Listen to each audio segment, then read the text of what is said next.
हरि नित्येश्वर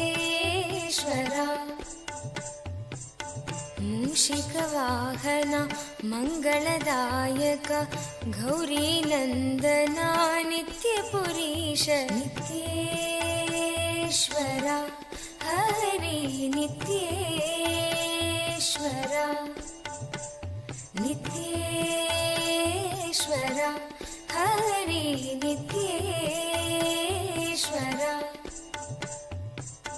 मुक्तिप्रदायक विघ्नविनाशक सिद्धिविनायक नित्यपुरीश नित्येश्वर हरि नित्येश्वर नित्येश्वर हरि नित्येश्वर गंगाधर हर हे परमेश्वर जय जगदीश्वर नित्यपुरीश नित्येश्वर हरि नित्येश्वर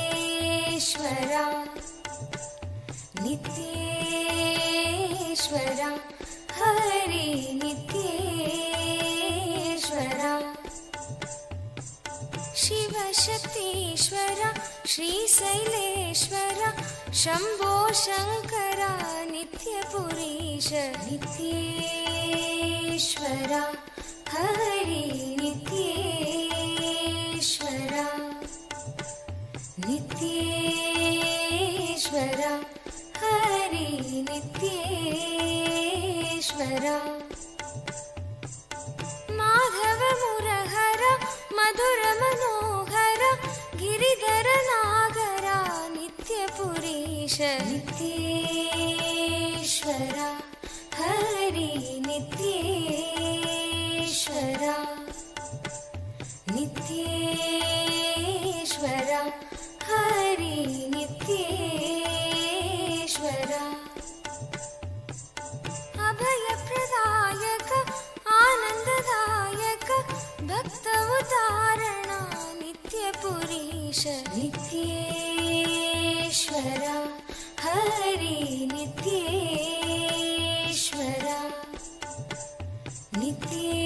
नित्येश्वर हरि नित्येश्वर बंसीधर हर श्याम सुंदर नाचे नटवर नित्यपुरीश नित्येश्वर हरि नित्येश्वर नित्येश्वर हरि नित्येश्वर हे मधुसूदन भवभयभञ्जन मङ्गलपावन नित्यपुरीश नित्येश्वर हरि नित्येश्वर नित्येश्वर हरि नित्येश्वर नर्दन सुंदर नटन मनोहर करुणसागर नित्यपुरीश नित्येश्वर हरि नित्येश्वर नित्येश्वर हरि नित्येश्वर जगदोधारण कृष्ण जनार्दन परमदयागन नित्यपुरीश नित्येश्वर हरि नित्येश्वर नित्येश्वर हरि नित्येश्वर सत्य सनातना नित्य निरंजन भक्तपरायण नित्यपुरीश नित्येश्वर हरि नित्येश्वर नित्येश्वर हरि नित्येश्वर चन्द्रकलाधरा गौरी मनोहरा परमकृपाकरा नित्यपुरीश नित्येश्वरा हरि नित्येश्वरा नित्येश्वरा हरि नित्येश्वरा गोकुलनन्दना गोपीमनोहर हरिनारायण नित्यपुरीश नित्येश्वरा हरि नित्येश्वरा नित्येश्वरा हरि नित्येश्वरा बन्धविमोचना पापसंहारक पतितपावन नित्यपुरीश नित्येश्वरा हरि नित्येश्वरा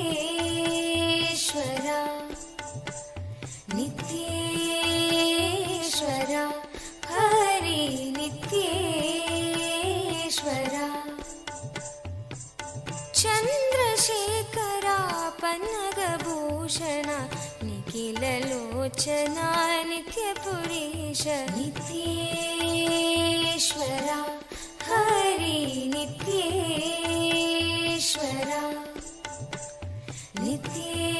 नित्येश्वरा हरि नित्येश्वरा मातापिता गुरुदेव महेश्वर दीनदयाभरा नित्यपुरीश नित्येश्वरा हरि नित्येश्वरा नित्येश्वरा हरि नित्येश्वरा नित्येश्वरा हरि नित्येश्वरा नित्येश्वरा हरि नित्येश्वरा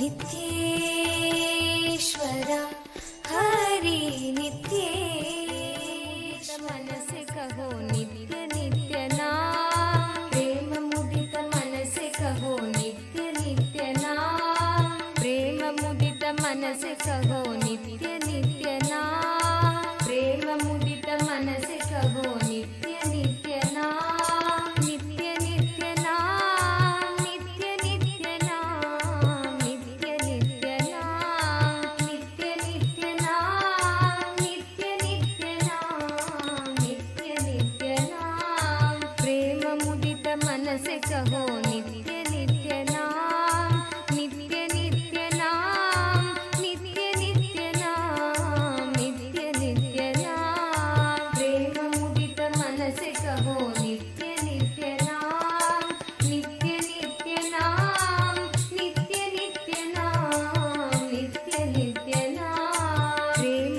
मुदित मन से कहो नित्य नित्य नाम नित्य नित्य नाम नित्य नित्य नाम नित्य नित्य नाम प्रेम मुदित मन से कहो नित्य नाम नित्य नित्य नाम नित्य नित्य नाम प्रेम मुदित मन से कहो नित्य नित्य नाम नित्य नित्य नाम नित्य नित्य नाम ಭಿಕ್ಷಾಡನ ಮೂರ್ತಿ ಶಾರ್ದೂಲಹರ ಮೂರ್ತಿ. I bless you all with Paramadvaita. I give you all the ultimate. Whenever you say Shivaya Namaha, I bow down to Shiva. I surrender I and mind to Shiva. It is Dvaita.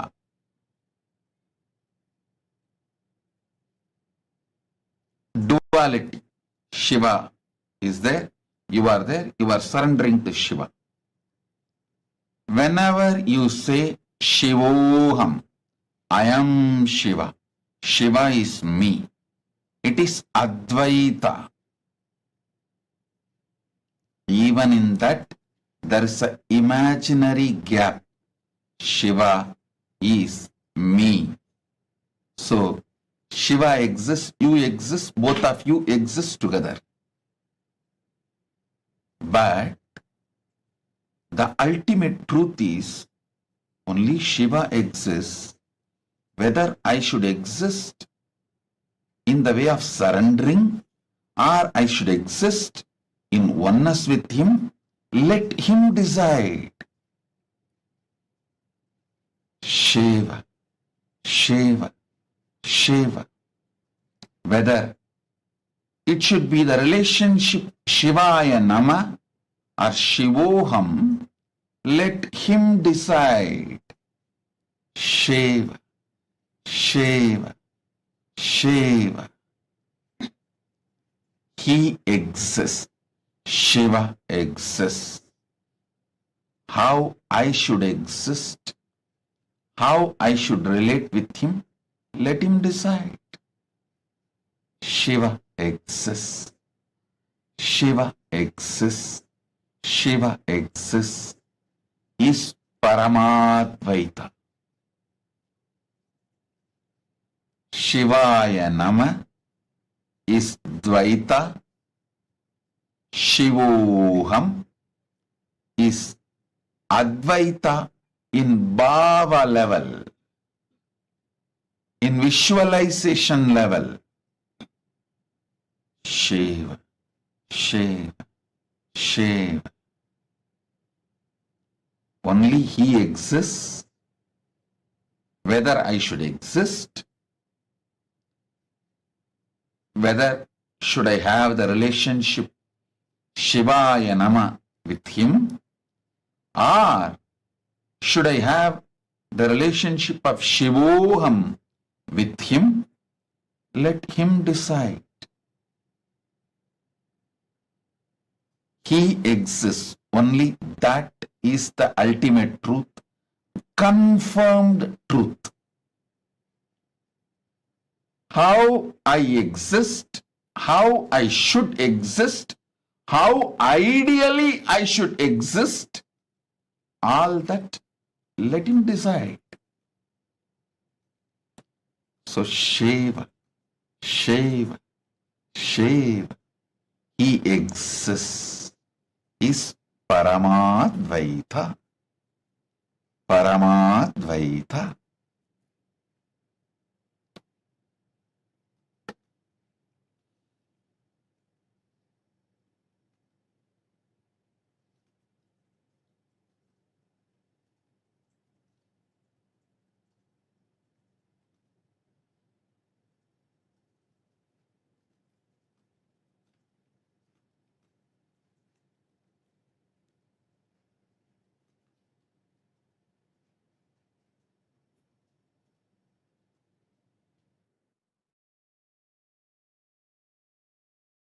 Live in this Paramadvaita,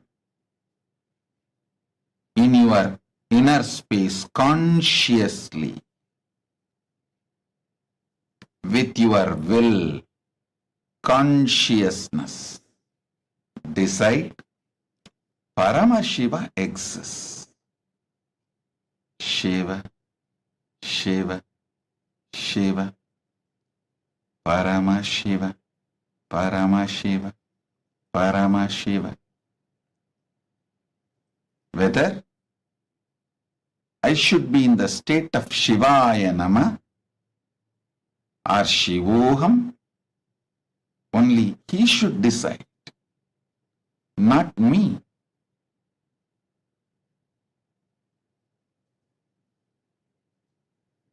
When you consciously decide not to decide about the way you should exist, when you consciously decide not to decide about the way you should exist and surrender even that core decision to Paramashiva, let him decide. That is Paramadvaita. Shiva, Shiva, Shiva, Shiva, Shiva, Shiva. Sit in this Paramadvaita. Now I will liberate all of you from all karmas. Shiva, Shiva, Shiva, Shiva, Shiva, Shiva, Shiva, Shiva.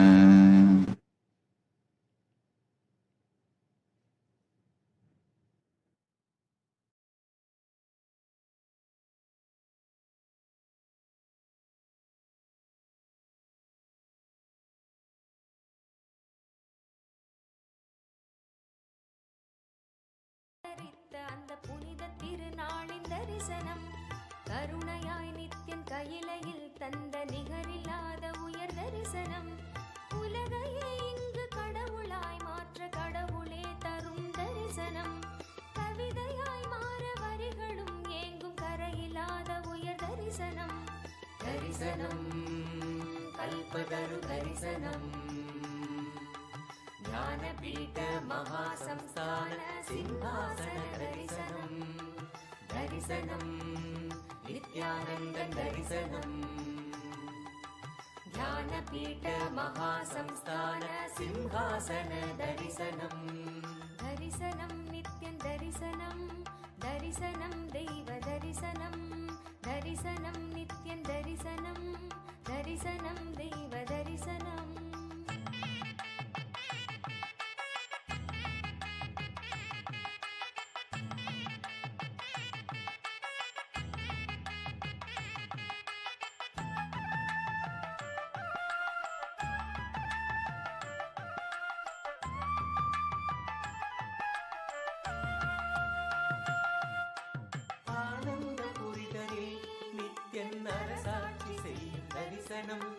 ஞானத்தின் ரூபமாய் தெய்வத்திருக்கோலம் பூண்ட தரிசனம் ஆனந்த புரிதலில் நித்யன் அரசாட்சி செய்யும் தரிசனம் ஞானத்தின் ரூபமாய் தெய்வத்திருக்கோலம் பூண்ட தரிசனம் அன்பு வழிதனை அண்டம் முழுதிலும் நித்யனும் எது நிலை பெற செய்யும் தரிசனம் இதுவோ பொங்கும் கடலென பக்த குழுமிட நித்யனின் தெய்வ தரிசனம் புண்ணிய தரிசனம்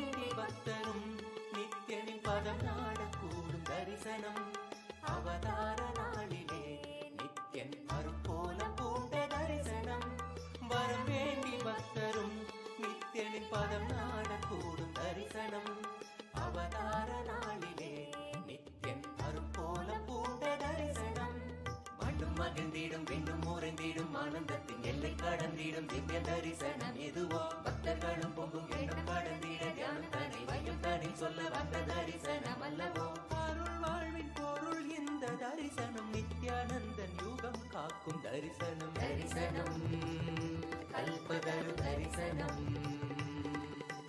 ஞானபீட மகாசம்ஸ்தான சிம்ஹாசன தரிசனம் தரிசனம் நித்யானந்தன் தரிசனம் ஞானபீட மகாசம்ஸ்தான சிம்ஹாசன தரிசனம் தரிசனம் நித்யானந்தன் தரிசனம் ஞானபீட மகாசம்ஸ்தான சிம்ஹாசன தரிசனம்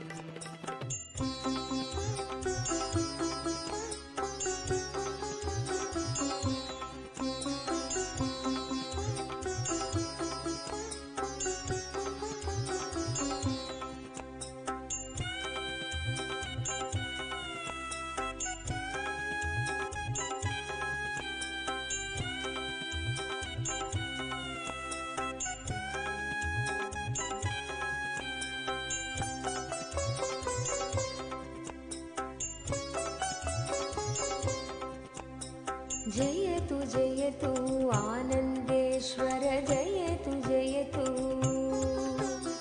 जयतु जयतु आनन्देश्वर जयतु जयतु जयतु जयतु आनन्देश्वर जयतु जयतु जयतु जयतु आनन्देश्वर जयतु जयतु जयतु जयतु नित्यानन्द जयतु जयतु जयतु जयतु नित्यानन्द जयतु जयतु जयतु जयतु आनन्देश्वर जयतु जयतु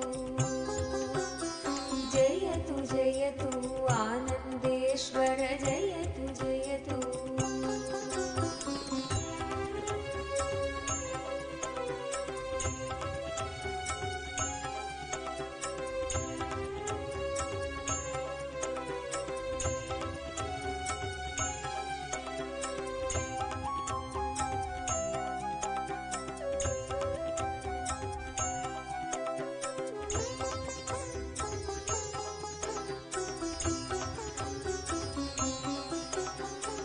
ಆನಂದೇಶ್ವರ ಆನಂದೇಶ್ವರಿ ದೇವಾಲಯವು ಇಹುದೆಯ ಆನಂದೇಶ್ವರ ಆನಂದೇಶ್ವರಿ ದೇವಾಲಯವು ಇಹುದೆಯ ಬನ್ನಿರಿ ಬೇಡಿರಿ ದೇವಾಲಯದಿ ವರವ ಕೊಡುವರು ಈಶ್ವರರು ಬನ್ನಿರಿ ಬೇಡಿರಿ ದೇವಾಲಯದಿ ವರವ ಕೊಡುವರು ಈಶ್ವರರು ಜಯತು ಜಯತು ಆನಂದೇಶ್ವರ ಜಯತು ಜಯತು ಜಯತು ಜಯತು ಆನಂದೇಶ್ವರ ಜಯತು ಜಯತು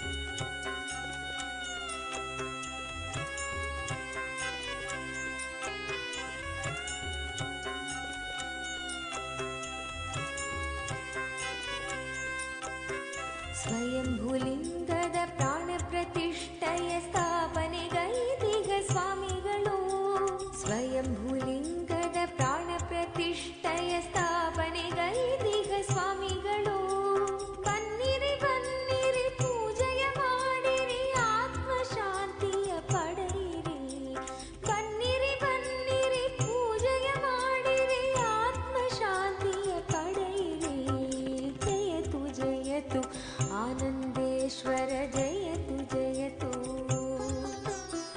ಜಯತು ಜಯತು ಆನಂದೇಶ್ವರ ಜಯತು ಜಯತು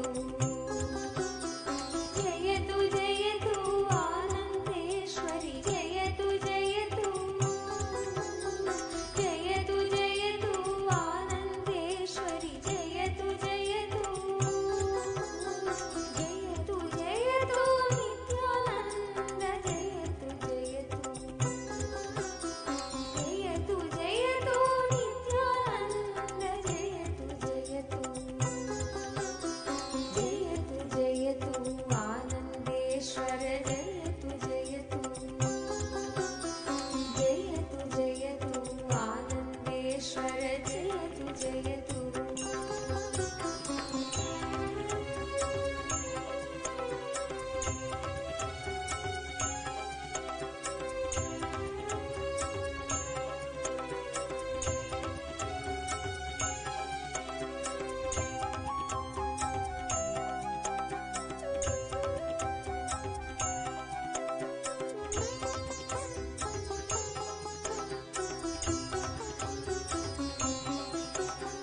ಬೇಡಿದ ವರಗಳ ನೀಡುವ ಸ್ಥಳವು ಬಿಡದಿ ಬಳಿಯೇ ಇರುವುದು ಬೇಡಿದ ವರಗಳ ನೀಡುವ ಸ್ಥಳವು ಬಿಡದಿ ಬಳಿಯೇ ಇರುವುದು ಬನ್ನಿರಿ ಈ ಆನಂದ ಕ್ಷೇತ್ರಕ್ಕೆ ಸುಖ ಶಾಂತಿಯ ಪಡೆಯಿರಿ ಬನ್ನಿರಿ ಈ ಆನಂದ ಕ್ಷೇತ್ರಕ್ಕೆ ಸುಖ ಶಾಂತಿಯ ಪಡೆಯಿರಿ ಜಯತು ಜಯತು ಆನಂದೇಶ್ವರ ಜಯತು ಜಯತು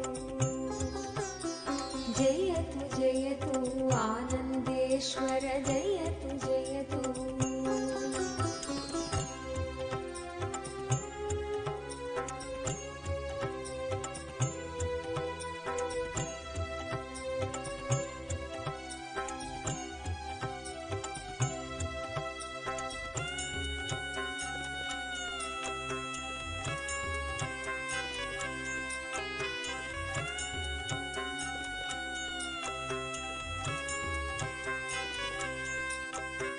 ನಿತ್ಯಾನಂದನ ದರ್ಶನ ಮಾಡಿ ನಿತ್ಯ ಮುಕ್ತಿಯ ಪಡೆಯಿರಿ.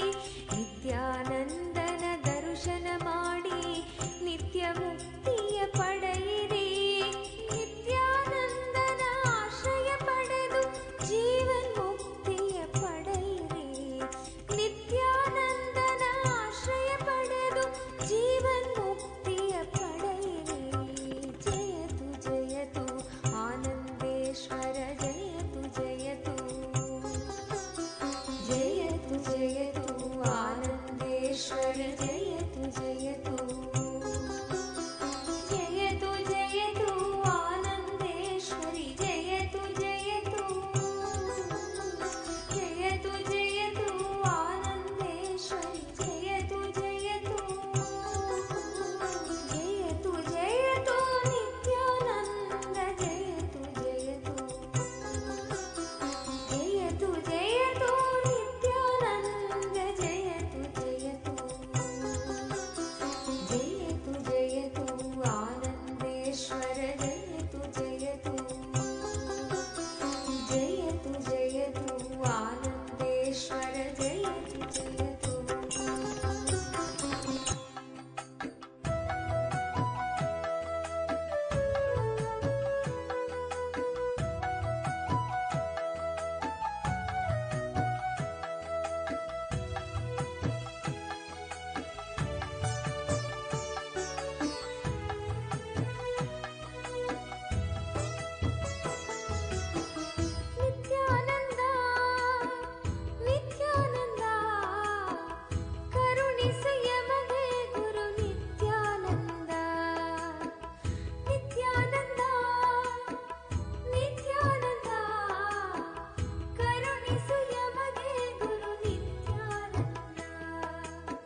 ಶಿವ ನಿತ್ಯ ಶಂಕರ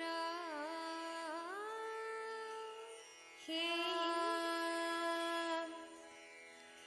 मंदिर में आओ नित्यानंद मंदिर में आओ नित्यानंद मंदिर में आओ नित्यानंद मंदिर में आओ नित्यानंद नित्यानंद नित्यानंद नित्यानंद नित्यानंद नित्यानंद नित्यानंद नित्यानंद नित्यानंद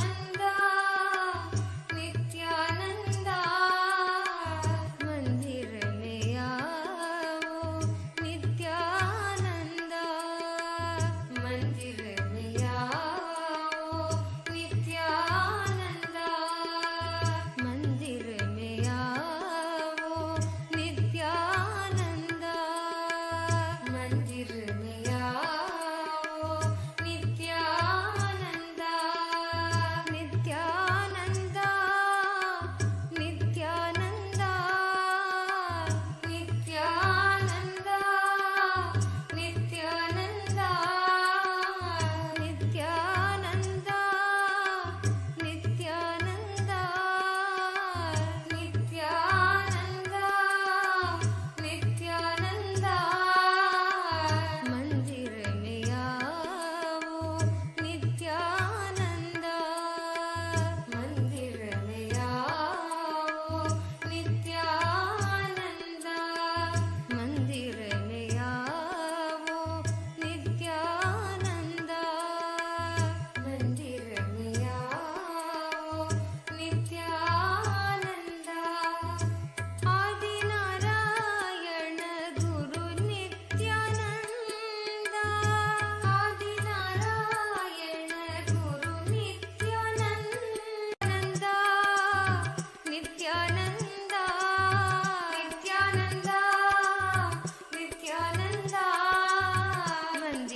नित्याय नमः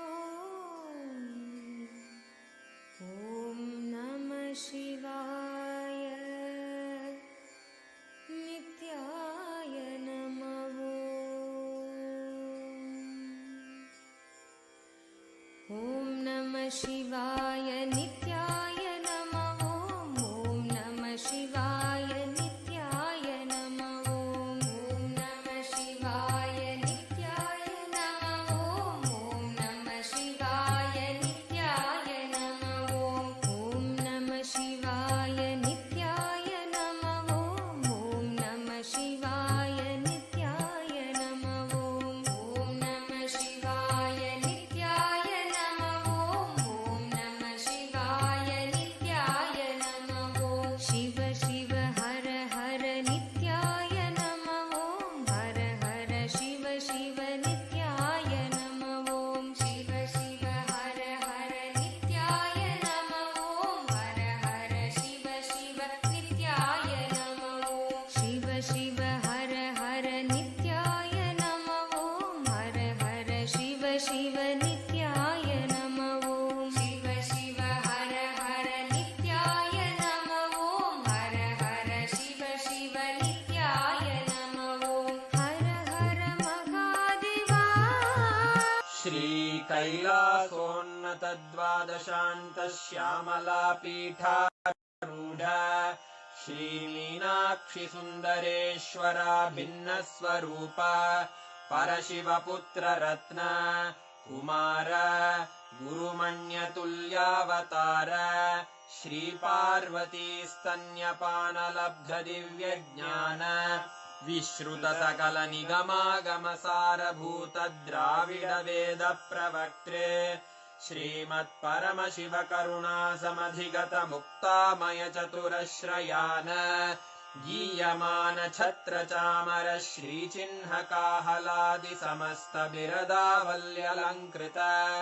ज्ञान विज्ञान चक्रवर्ती सर्वजन संघ सद्यो निर्वाण दीक्षा व्ययापवर्गवर्ष विश्राण जीमूत परमत कलभ केसरी शैव सिद्धान्त स्थापनाचार्य श्रीराजाधिराज पाण्ड्य महाराज गुरु क्षपण शाक्यादि महान्धकार निवारण ज्ञान भानु वीक्षणानर्हार्ह ध्वजोच्छेदन पूर्वक श्रीमद्वृषभध्वज स्थापक शैव समय कर्त्रे सर्वज्ञ पीठारूढ श्री जगद्गुरु श्री ज्ञान संबंध देशिक स्वामी वागीश सुंदर माणिक्य वाचक स्वामिनाम् अवतार भूत श्री ज्ञान संबंध स्वामी पुनरुद्धृत श्यामला पीठ सर्वज्ञ पीठ त्रिनवत्युत्तर द्विशततम गुरु महासन्निधान अरुणगिरि योगीश्वर परंपरागत अरुणाचल सर्वज्ञ पीठ गुरु महासन्निधान कैलास परंपरागत कांची कैलास सर्वज्ञ पीठ त्रयस्त्रिंशदुत्तर द्विशततम गुरु महासन्निधान नित्योत्सव नित्य मंगल नित्य कल्याण नित्य रजित कैलास परंपरागत आदि कैलास नित्यानंद पीठ महासंस्थान महासिंहासन पीठ कर्तः साक्षात् श्री परमशिव समुद्भूत कैलास परंपरागत Vaivasvata Manu Ikshvaku Harishchandra Bhagirath Shriramchandra Shurasena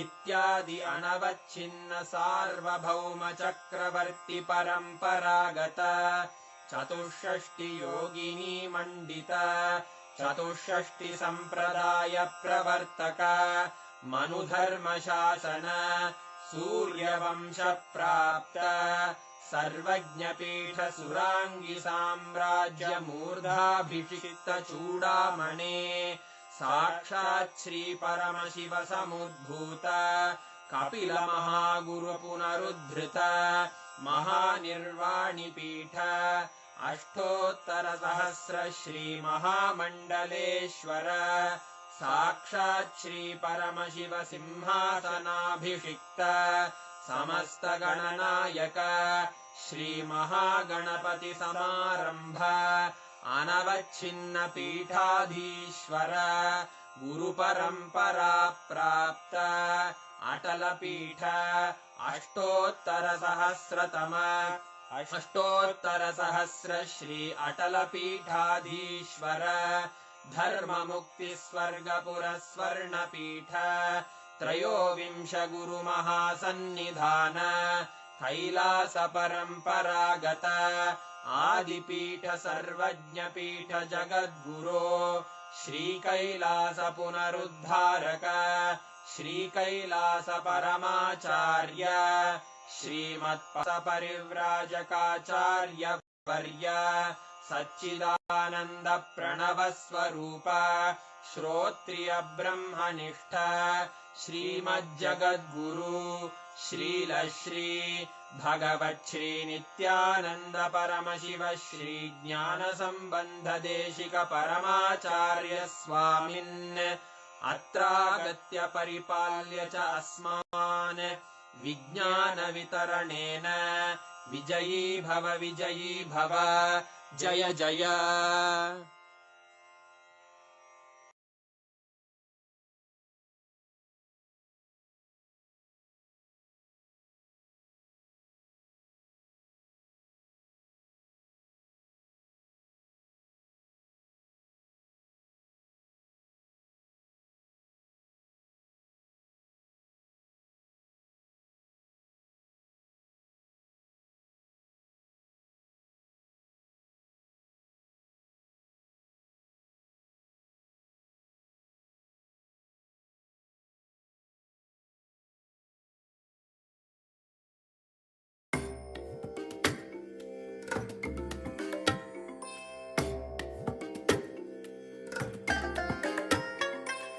I bless you all.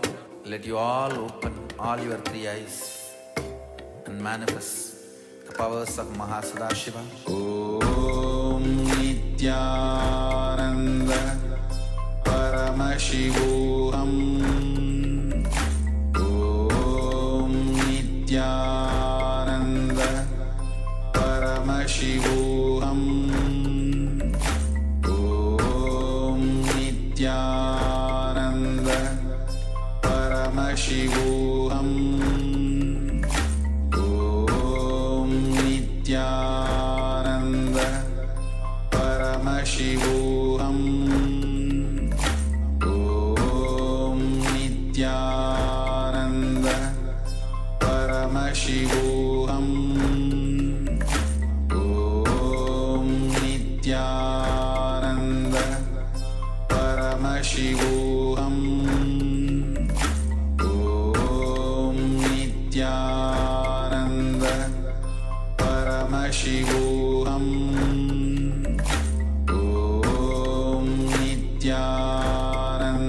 Nityananda Paramashivam. Om Nityananda Paramashivam. Om Nityananda Paramashivam. Om Nityananda Paramashivam. Om Nityananda Paramashivam. Om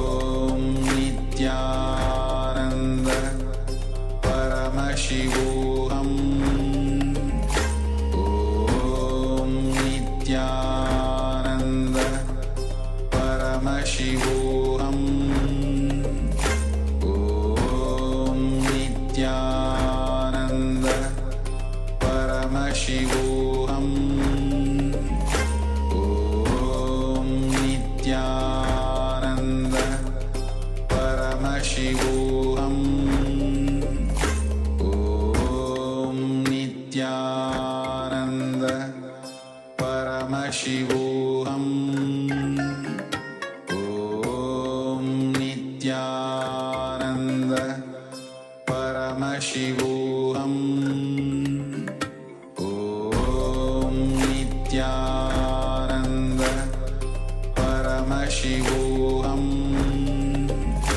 Om Nityananda Paramashivoham. Om Nityananda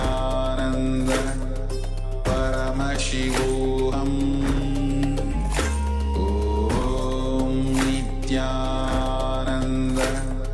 Paramashivoham. Om Nityananda Paramashivoham.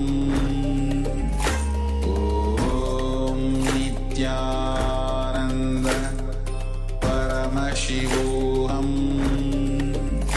Om Nityananda Paramashivoham. Om Nityananda Paramashivoham. Om Nityananda Paramashivoham. Om Nityananda Paramashivoham. Om Nityananda Paramashivoham. Om Nityananda Paramashivoham.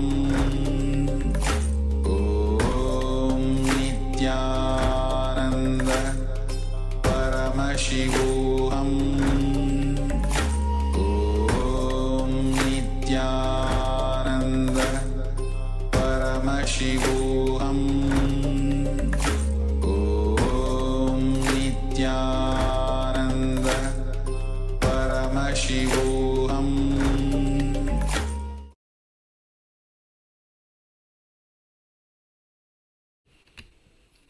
Nityanandam. Nityanandam. So, welcome all of you after this powerful darshan.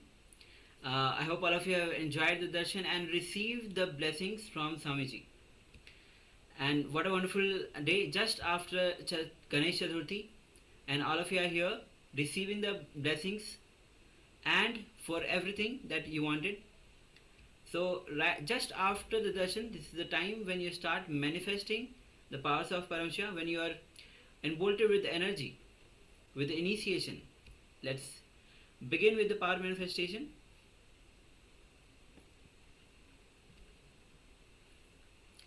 So today we are manifesting the powers of Laghima, reducing the weight of the object. So we have already manifested the power of Laghima, reducing the weight of the object on your palm, reducing the weight of the object on your partner's palm, reducing the weight of the object with a partner who is distant from you, and also reducing the weight of the object which is far from you. So you can choose any of the powers. If you have the partner, you can choose the partner, and if you don't have the partner, you can always keep the object on the palm. But before that, just make sure that you have taken the measurement weight of the object before proceeding the power manifestation. If you have been successful in manifesting this power before, you can also move to a bigger scale object, a heavier object. As long as you have the tools to measure their weight, you can proceed to the next level of power manifestation. But there is nothing wrong in keeping on manifesting the power on your hand or on your partner's hand. So if you don't have a partner that you can immediately connect to due to time zone or other constraints, you can also connect here in the Zoom room. There's plenty of participants who can connect to each other and manifest the power together. Let's get into the vibe of power manifestation. Requesting everyone to please settle down and be seated. Please don't lie down during the power manifestation. This is the time to keep your spine upright, to let the energy flow. And yes, let's get ready. Maybe you can also share in the chat what level of power you're going to manifest. If you're going to manifest the object on your hand, or you're going to manifest the power on an object which is bigger in scale for a partner, let's take a few moments to get settled and get ready. While you're getting ready, you can start chanting Mahavakya. Om Nityananda Paramashivoham. Om Nityananda Paramashivoham. Om Nityananda Paramashivoham. Vibrate with this Mahavakya. Feel deeply connected to the Supreme Pontiff of Hinduism. Now, let's get ready.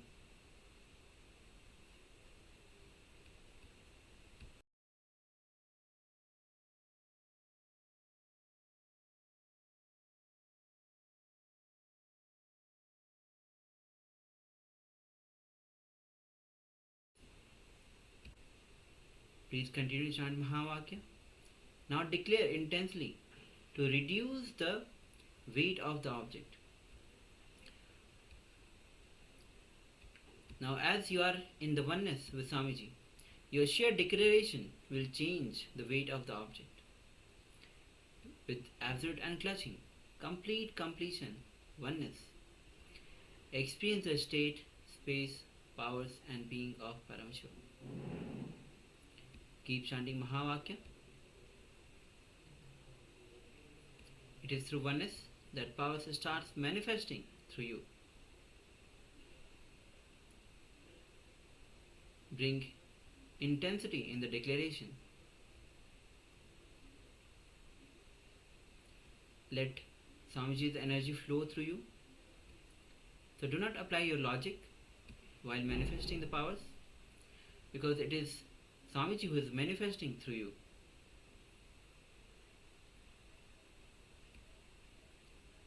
Any thought that is coming, just unclutch from every single thought. And you will see that powers starts manifesting through you. You will see the reduction in the weight of the object. Continue to chant Mahavakya.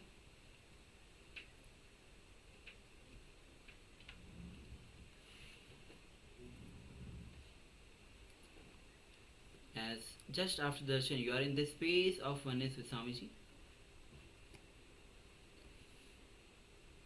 keep that space and intensity within you. Let's manifest this power.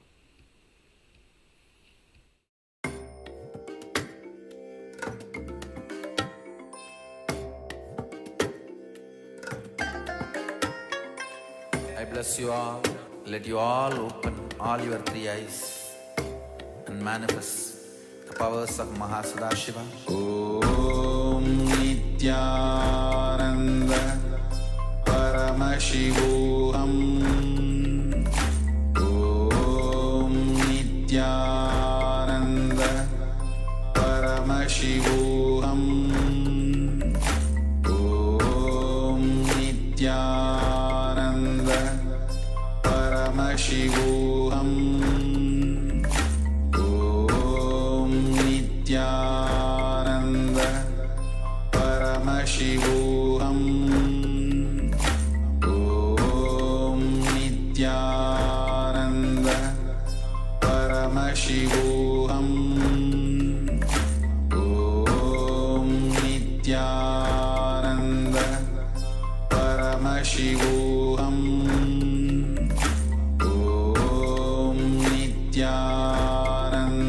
Nityananda Paramashivam. Om Nityananda Paramashivam. Om Nityananda Paramashivam. Om Nityananda Paramashivam.